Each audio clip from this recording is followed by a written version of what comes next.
નમસ્કાર, આપ જોઈ રહ્યા છો નેશન પ્લસ ન્યૂઝ. હું છું આપની સાથે હેતલ ભગત. સામરખા ચોકડી અને રાવડાપુરા વચ્ચે નેશનલ હાઈવે પર હોટલ ફાઉન્ટેનની સામે અકસ્માત સર્જાયો હતો.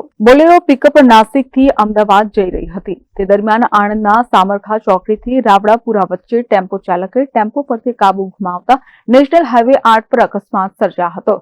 અકસ્માત થતાની સાથે જ સ્થાનિકો લોકોના ટોળા ઉમટી પડ્યા હતા અને ટેમ્પોની અંદર રહેલા બંને વ્યક્તિઓને બહાર કાઢવાના પ્રયત્નો કરવામાં આવ્યા હતા. બનાવની એમ્બ્યુલન્સને પણ જાણ થતાની સાથે ઘટના સ્થળે દોડી આવી હતી.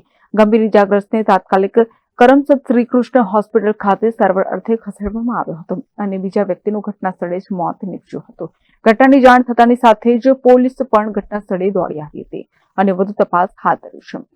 આણંદથી દિનેશ પટેલની સાથે Hiren Shah, Nation Plus News, Khambhat.